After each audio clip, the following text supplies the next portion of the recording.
It's been a long day, but in the best possible ways. We've had 2 best-of-3s go the distance. This is going to be 6 total games of Dota on the day.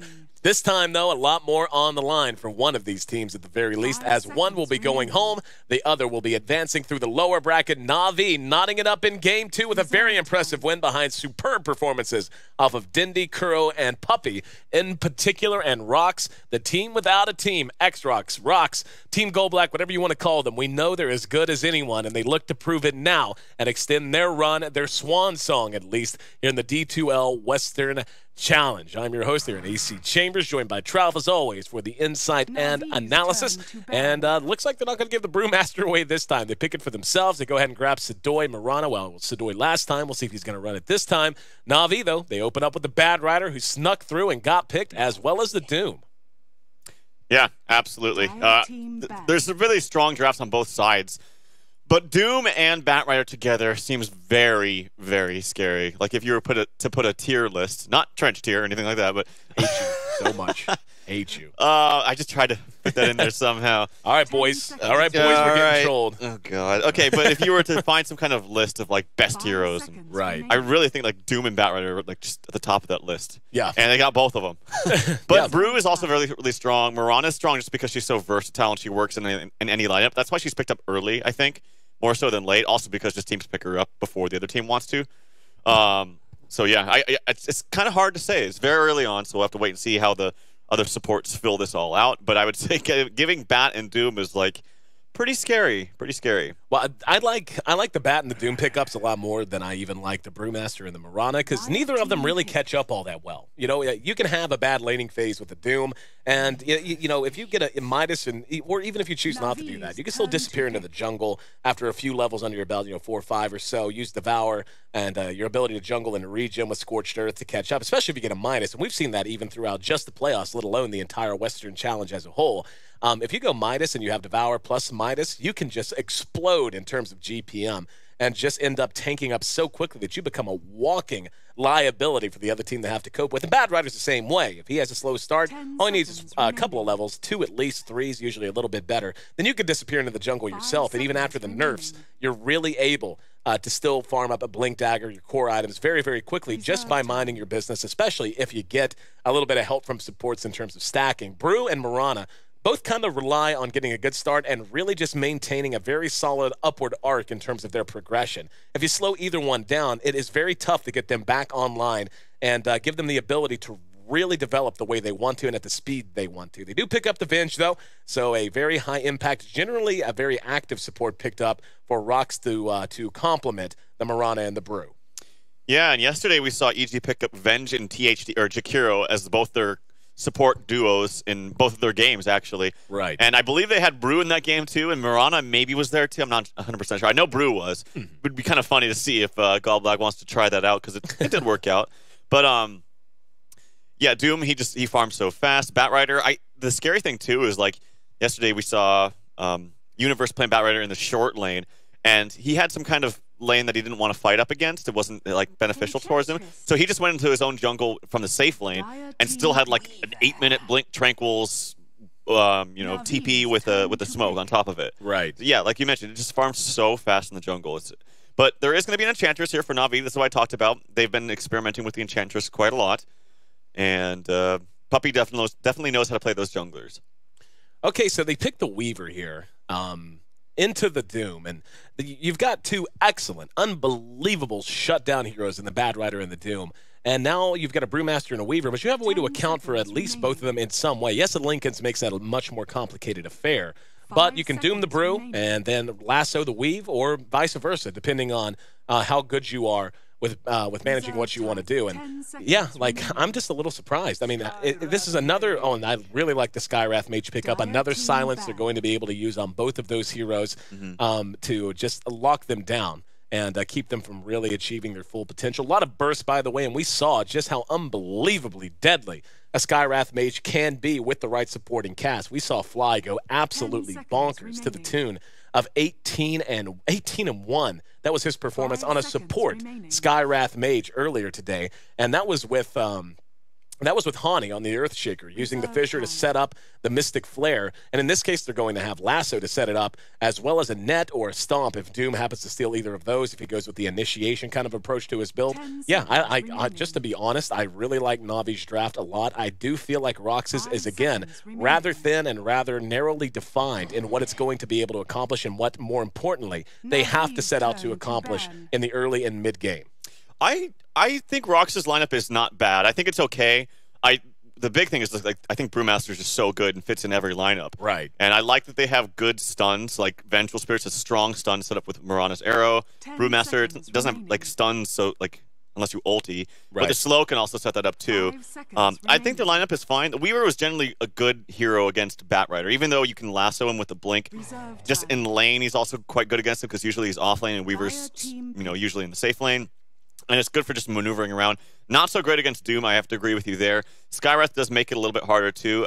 I wouldn't say that the lineup is bad. I just think that Navi's Doom Batrider combo, like, still is, it just jumps out to me as being so strong. I don't know how they got both of them. Right. I would prefer to see Skywrath as a support here instead of mid.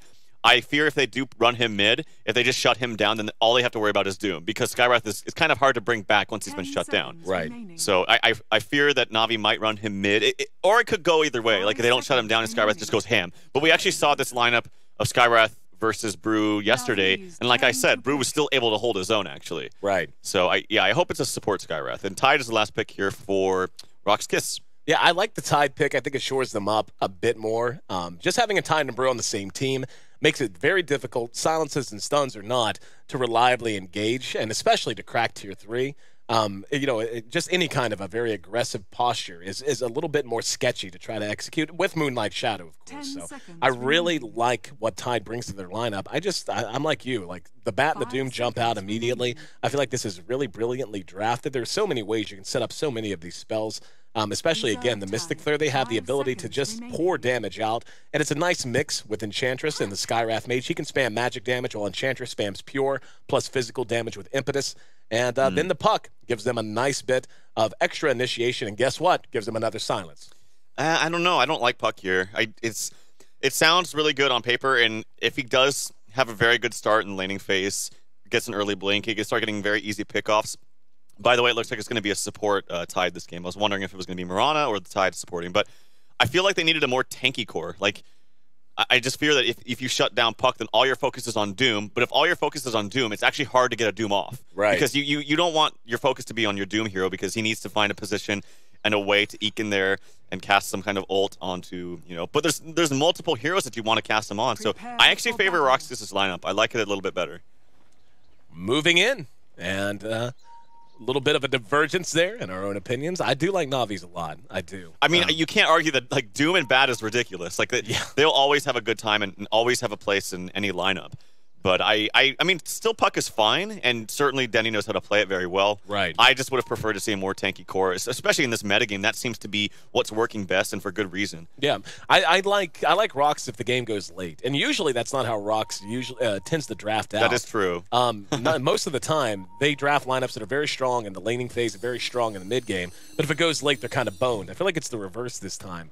If Na'Vi doesn't execute, I feel like they're definitely under the gun to try to close this out sooner rather than later, because I really do think RoX is going to have a pretty sharp advantage the later the game goes. So Na'Vi, instead of getting Havost, his more typical late game kind of a hero, putting him on the Doom. But Havost does play a good Doom, and the way he tends to build him, and don't know if this will be the case this time, but he is much more inclined to usually go with just straight up auras, Vlad's, Assault Cuirass, even mechs.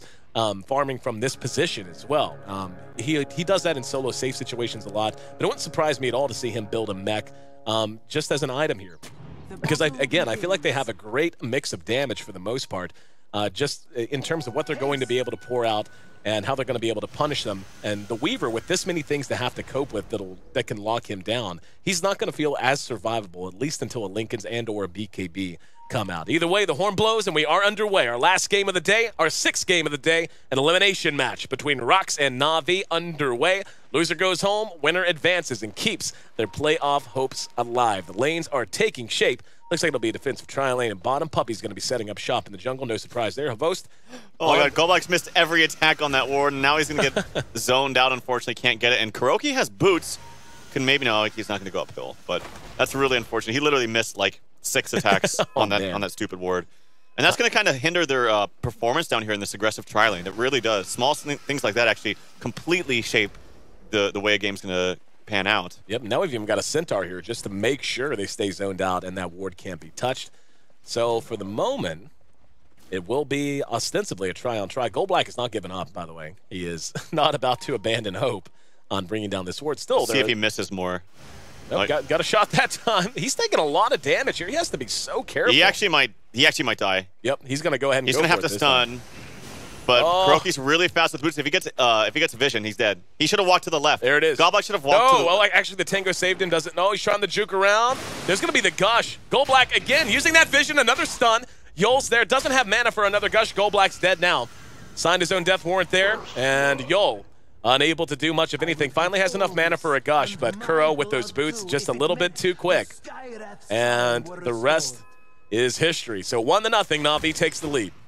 I mean, this tri-lane is a disaster. This is why when you ask me about the aggressive tri-lane, like, you have to win it. Like, and then he kills himself for efficiency's sake to get back to base. He bought himself a bracer, too. Like, you have 1 minute. Yeah, you have a 1 minute bracer boots on a Skywrath. Like, it's really, really good. Not too shabby. We actually saw quite a bit of action here in mid. Dindy and BZZ going head-to-head, had each other down to about 1/5 health each. And Dindy just goes ahead and denies the illusion room. Neither of them able to get to kill, though, so take a look at CS. Havost is leading the way with 10. Weaver at top is doing just fine in his own right up against Funix Bat Rider. He's sitting at 8. The Bat's at 6, so everything kind of a wash, at least for the moment, except, of course, the first blood advantage. Yeah, this tri-lane's like, it's on the verge of being a disaster. He's still trying to get this ward. He's still missing. He's got it. He's got it. But he's taken some damage, and he still hasn't had a point of experience left. Yep. Used up for him. So, I don't know. As long as Potom is farming, I guess it's not bad. But it's going to be hard to keep this Doom down.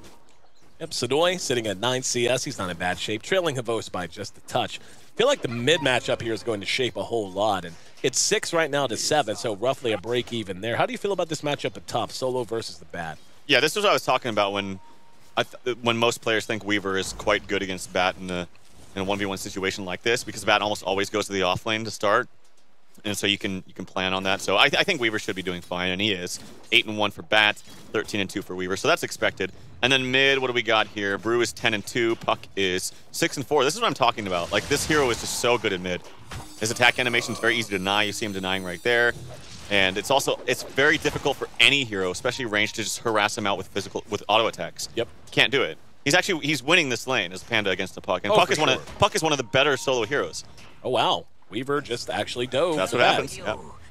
So Solo securing a kill by his lonesome. We're gonna have a smoke in the meantime. It's actually gonna be popped as Yol, just wandering by at the right time, pops it and manages to get away. Looked like it was pinged down. I think it was Puppy that was pinging though. Now Dindy trying to set this up. They know BZZ's in too good a shape. There we go. They're gonna go for it. There is the silence to follow it up. No, actually just damage. There's the silence. There's the waiting rift. And they're going to get this kill. That is about as good as they could have asked for. Very important given the fact that Dindy was being bullied around a bit. Make it 2-2 now. Yep, very smart kill. Very good. Haste Rune will spawn top. Oh, what? He just let him get the Haste Rune. Yep. KRoKi could have grabbed it, but Y'all's just like, I'll get it instead. Maybe he was scared of someone else uphill. I don't know. That was kind of weird. I don't know why he obviously was saving it for Dindy, but you need to be protecting it at the same time. So. Tied with a haste, maybe looking to find Funix. He does have, let's see what his skill build is. 1 gush, no Kraken shell just yet. Yep, decides to go ahead and back off. Looks like it wasn't going to be very fruitful for him. Instead, just going to go be a good support. Try to grab some creeps, manages to get half of them. Elsewhere, relatively quiet at least for the moment. Sadoy is continuing to farm well. He's at 20, now ahead of Havost actually. Havost not far behind though. Sitting at 18, Kuro, level 3.5, 1-1-1. On this Skywrath Mage, and Puppies Enchantress just going to work in the jungle. 4.5 right now. Yeah, buying lots of wards, maxing Untouchable, which is pretty good this game because honestly, it's so obnoxious. Yeah, there's a lot of right clickers on this team of RoX.KIS. They do have good spells too, and that's why I like their lineup. They have a good mix of both, and really amazing team fight. They have late game secured too. Yeah, I actually think their late game, despite Na'Vi having Doom and Bat Rider, I think the late game is better for RoX.KIS, as you mentioned that as well. And they have kind of made this problem bottom lane not so bad anymore. Like, Sadoy is getting lots of last hits. Doom, not as many. Being pressured right now. They could see a possible gank here, though, as KuroKy and Puppey are off to the side. Funnick being chased out. Let's see if they want to engage upon him. Yep, there we go. Havos caught with the magic missile. They're going to come back around, though. Havos making a run for it. Goldblack getting a lot of damage. Even the Wild Wing Ripper getting involved. And they're able to bring down the Vengeful Spirit. So a nice kill for Na'Vi. They're continuing to pile it on as best they can. 3-2. BZZ finds an illusion rune that spawns at the 6-minute mark, though. So we actually haven't seen Dindy do a whole lot with runes. He's just been basically relying on bottle crowing, even denying a rune or two. Yeah, I didn't see that part, but yeah, he denied an illusion rune. I think it was either the 2 or the 4-minute. I think it was a 2-minute rune, actually. Anyway, yeah, Dendy, he's, let's see, he's back to 21 and 10. Yeah, still getting beaten by this Panda. And Doom, he's gone for the Arcane Boot, so he's hoping to help his team a little bit more. Probably mech for him, is my guess. And maybe they're thinking they have to end this early, and I think they do. Because the late game is actually very, very scary from RoX, and they're actually out farming as well, so. Funnick doing a good job of taking creeps with Firefly as best he can. Yol has kind of set up shop in this top lane now and is just trying to make space and do what he can, let Solo farm as well as he can. Solo is the top CS, 4-33, 30 for Mirana, 28 for Havos, so he's not lagging behind in any way, shape, form, or fashion. It's roughly a wash here out of mid, BZZ, and Dindy. And at 7 minutes in, we really haven't seen a whole lot happen in terms of breaking the laning phase down. So at least for the immediate moment, looks like both teams kind of okay with the status quo. You think that's the right call, or you think one should maybe be a little bit more urgent in their ability to put pressure elsewhere on the map? Well, I think Na'Vi should. They also have the Enchantress pick. And they have Puck looking like he wants to get just straight Blink Dagger instead of Treads. I don't know. I'm not quite sure what he's going to do. He does have 1,000 gold. But yeah, I think Na'Vi are the ones that need to do something. I think RoX.KIS are totally fine just farming. They do have to worry about a couple key things. Blink Dagger on Denny, but more importantly, the Blink Dagger on Bat. So just have a gauge in your mind and try to know exactly how well is Bat farming, when can we expect that Blink so that we're ready for it. There we go. There's a Gush on the Funnick. Solo's right there doing what damage he can. Funnick's going to go ahead and use the lasso. There's the Doom as well. Funnick, oh, he actually stole the Stomp from the creep, and Solo's going to drop, and he may get a double kill here, and he will. Nicely played by Havos. Unbelievably well played. Had Stomp from the Centaur. Stole it using Devour. I guess stole is probably the wrong word. He absorbed it and caught 2, and the Firefly damage legit enough to bring down 2. That's a big turnaround and a bit of a minor disaster up in that top lane. Big, yeah, that's a big disaster actually. He is going to have a blink in about 900 gold or so. Or yeah, 900 gold or so. And Havos, this is what you talked about, how you like Havos as a carry because he likes to get involved. Yeah. He's one of the carries that doesn't like to sit in there and farm all game, unless he has to, or his team can, let him do that. Yep. But he does like to get involved, and he got involved in a big way right there. Yep, he's always quick to pull the trigger, and sometimes it's good and bad. Splits the wickets with the Sacred Arrow that time. But for now, looks like they want to keep the pressure up. They've got 4 down here, and recognizing that the gap that Na'Vi is beginning to open up is simply untenable for them. They can't allow them too much momentum at this phase of the game. BZZ still continuing to hang in mid. Na'Vi holding serve down at this bottom tier 1. Let's see if they want to try to make something happen. Solo's going to spot Puppey. Throws out the swarm and going to do what damage he can. But behind that, there's going to be a dive on the Kuro. Here's 2 TPs coming in. Kuro trying to lose him in the trees. He's okay for now. Gets a little bit more spam off. Here's Funnick and Dindy both. Dindy at about half health. Good coil. Caught 2. Sadoy's going to take a spill. Dindy, though, caught with the magic missile. There's going to be a lasso to bring back Yol. Dindy barely able to survive, but the Firefly damage eating through, and that's a very unfortunate pause. Of course, understandable. Actually, Puppey. Not. Where is he right now? Oh, he died too to the rate. Where did he die? He must have just been like. Oh, he probably died to the tower or something. Yeah. Well, he just killed Puppey, and then oh man. Yep, we didn't see it. We were watching under the tower. I'm gonna guess he disconnected when he was chasing him back, and something goofy probably happened. Like he disconnected and started to walk around the edge. But all of you in game, hopefully some of you caught that, or if you didn't, that's why you buy the ticket. Go back and watch. And watch at your leisure with your own camera control. 7-3.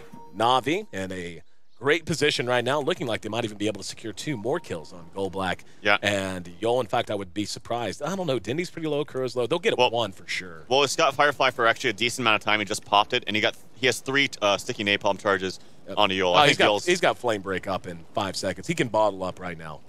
And he'll have enough mana for Flame Break. So. Yeah, I don't even think he might even be able to get 2. Like, use 1 more sticky napalm on him, bottle up, and then use the flame break on Goldblack. Yep, so there you go. And oh, he misses the sticky napalm on Yol actually. Doesn't matter. He's just gonna go for the more secure kill, I suppose.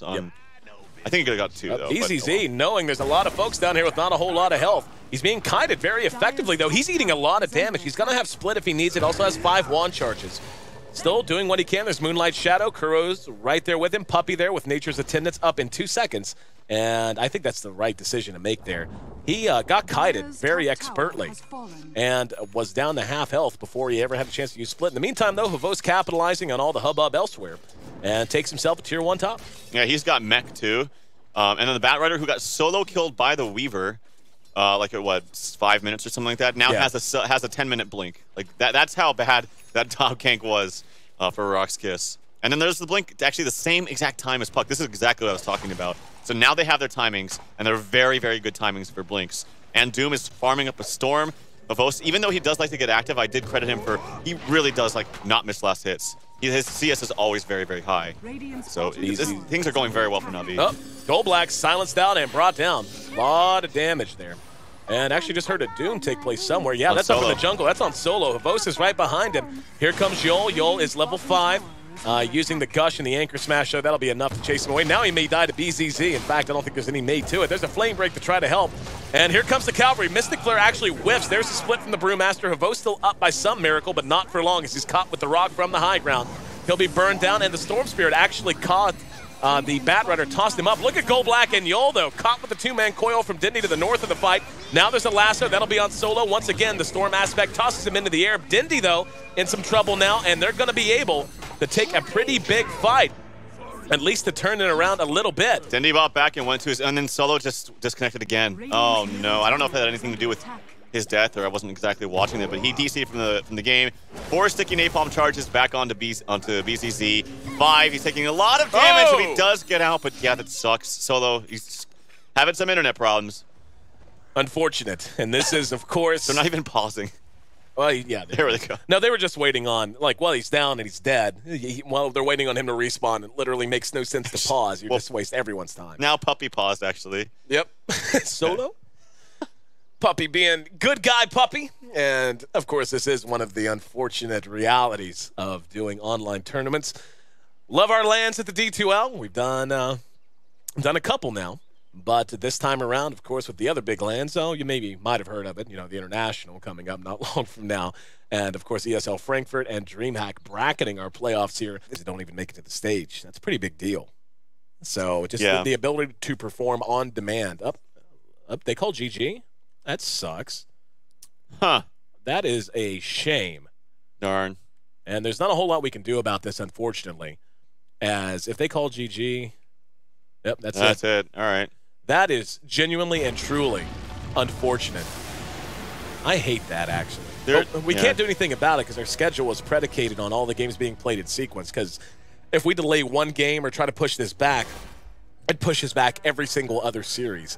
But unfortunately, that's going to be the conclusion of our broadcast day and the conclusion of RoX.KIS and their run through the D2L Western Challenge playoffs as Na'Vi is forced to take an FF win due to Solo being unable to reconnect. God, I hate that so much, man. Yeah, well, it's unfortunate. It does happen from time to time, but not too much we could do about that. So, well, one thing I hope, and you know, coming into this is supposedly the last tournament that I actually don't know the full extent of their situation, but they weren't technically playing under the RoX name, even though we listed them as RoX just for simplicity's sake and because that's what they were under whenever they began their play in our tournament back in the group stage.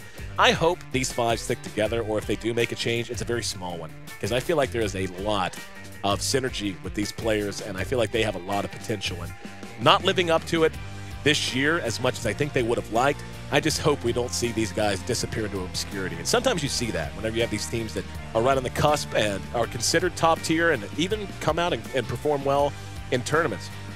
Sometimes they'll get frustrated. They're not where they want to be, and the players go off in like 2 packs of 2 and one person off by themselves, and then you never hear from any of them again. That won't be the case with Goldblack, and I highly doubt it'll be the case with BZZ as well. I would just like to see, for the most part, the nucleus of this team stick together, because I think they have a bright future if they could just stick with it and shore things up and try to make a run at TI5. I definitely agree. I mean, it sucks, but because the morale is down, you know, he didn't make it. And then that obviously affects your play. It didn't, though, for at least the time being here in D2L, and it really sucks it has to come to this. Right. Because they were playing so well. The series went to 3 games. It was awesome. They took out Cloud9. Yep.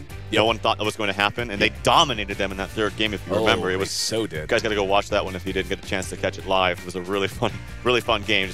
I guess I kind of gave it away, but I mean, it happened, okay? Spoilers, son.